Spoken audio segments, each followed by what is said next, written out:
So yesterday was a nice day for all of us, and I said something of a different level. We've been talking all the time about the mundane things, and these things sometimes are very, what's it?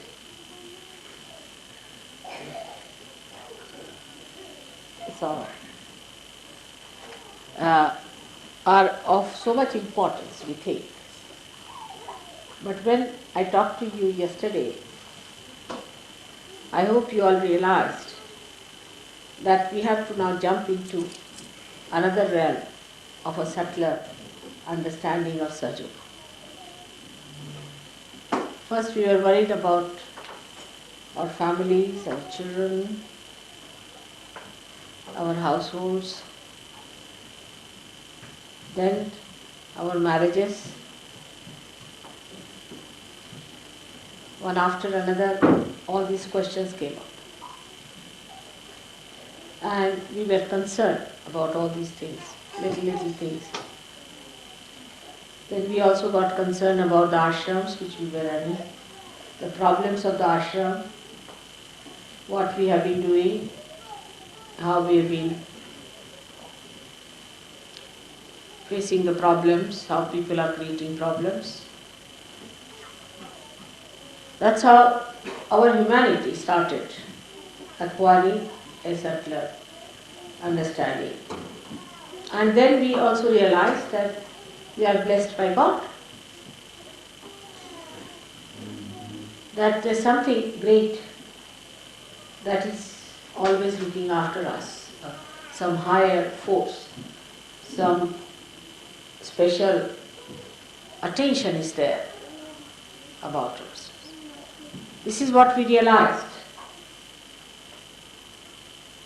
Today I was explaining how it happens. That how we realize that God is helping us. Any problem is an effect of some sort of a cause. Every problem. Like Mona wrote a letter that she was driving in a motorway and the car went out of control and the brake would not act. And there was a car coming from the right, car coming from the left, cars going in front and behind. And she felt that they'll be finished. Two of them were traveling to surgeries. So the cause was the car or the brake or whatever it was, mechanism, and the effect was all the problem. So now how to overcome that problem? Supposing you try to neutralize the effect, you cannot because cause is still there. You try to improve the cause, it doesn't work out. Then what will you do? So the easiest thing is to cross the cause, to ascend over, to go beyond the cause. So the cause does not exist for you, so the effect does not exist. As long as the cause exists in your attention, the effect will be there. So what did she do? She just prayed to me. Just thought of me that Mother, now it's my last chance. That's all. So the cause disappeared. Because you go beyond it. And the effect also disappeared and she was surprised.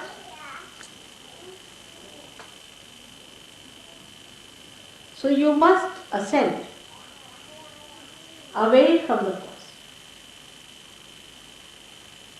Now a problem. My wife is like this, my husband like this, my family life like this, surgeries are like this, all kinds of things are there. It's an effect. Now what's the cause? Is such and such person. Alright. Now how do you get negation of the cause? Surrender. You have the right to do that. You have a knack to do it. You can do it. You are capable of it. You are entitled to do it. But you don't do it, you forget. You just forget. If you surrender that cause, effects will go away. But that is the thing at that time to remember, that you have to ascend, to go beyond the cause is the best way to get rid of it. So, I've been playing with you. You had causes to say, oh mother, this is the problem, I have no job, now I have a job, then the job is to be had, then the wife is not there, she must have a wife, and the wife has a problem and she is to be divorced, and that is that, and this is that. Then I am like that, I am very bad because there is a bhoot in me. So the bhoot is the cause. And I am behaving like this because there is a bhoot in me. That's also a scapegoat, I think. So first you go beyond that, saying, what is bhoot? Who is bhoot? I know my mother. And mother, you look after this bhoot of mine. That's all. But for that, an emergency has to come to you. Otherwise, you just don't do it with that power. When you are in emergent condition, then it works out faster. When it is not emergency, it is half-hearted. Like Mona's condition. There was another case where a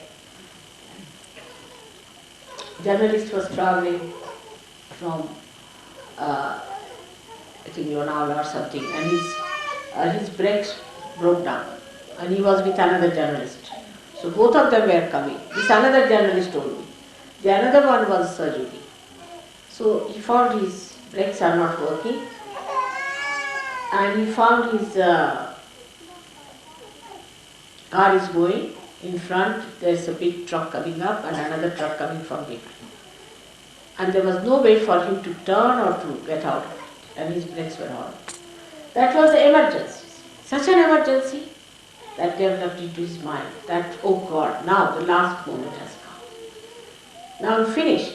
There's a truck coming from there and another truck, and within a split of a second he was to be finished. Then he just closed his eyes and he told his friend, think of mother, that's all. And then what he found, that he was nicely crawling on the road and the trucks were left behind and the brake was good.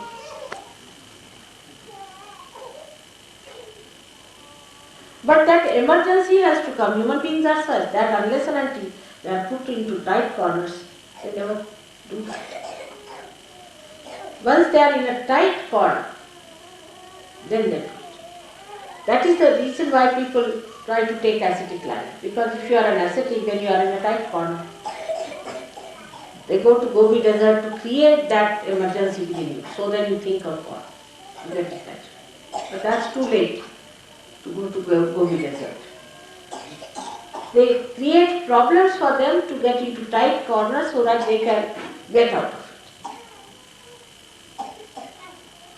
But for Sahaja, if they are wise, they need not have. But how do we achieve it otherwise, without any getting tired?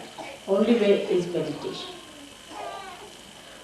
Everybody must meditate, is the point. If you do not meditate, you can continue for a while. You may be alright for a while, for 2 months, maybe 2 years, but then you drop.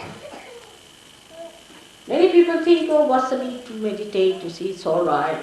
If you don't meditate, it doesn't matter. It's not true. Because in meditation only you grow. In emergency you suddenly grow, no doubt. I mean, you just like a jack in a box, just come up with a spring. But if you have to have a continuous growth, then you must meditate, allow the thought, after thoughts coming, and then allow them to subside, because you rise into the state of thoughtless awareness, and in that thoughtless awareness you grow. And you grow in your detachment to the cause of all the effects. If there is no cause, there is no effect. But this is the problem with us, is that we do not meditate normally.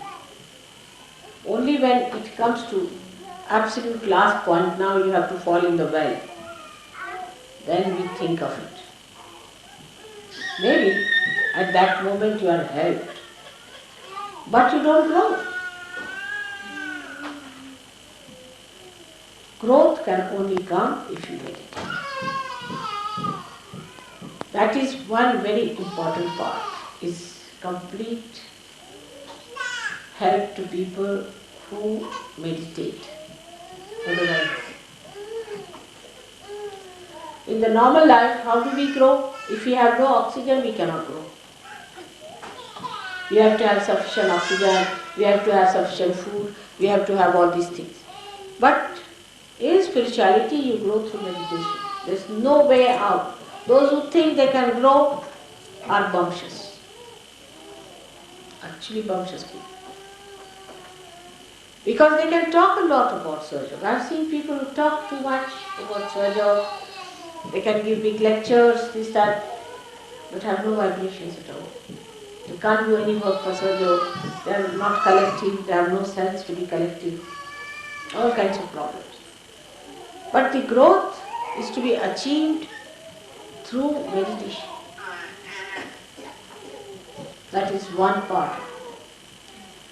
That is, we can say, is the worship, is the puja. Then you don't have to give up anything, you just become detached. Detached from the cause itself. That's one point. Second is that, this I would say will take you to the subtler side of your emotional bindings. Because emotional binding has given you certain identification, you are a Christian or a Hindu or a Muslim or this and that, or a British or any kind of a race, whatever you have to call it. All those things will drop out because you will be a detached person. So these emotional bindings, he is my brother, he is my sister, I am worried about my wife, I am worried about my child. All these emotional bindings which make you a smaller personality will drop out and you will have one emotional binding, is that I am growing in my compassion. Compassion is active. My compassion is effective. My compassion is a light. My compassion gives me discretion. I am a yogi. And secondly, you read about Sahaja, you know about Sahaja Yoga,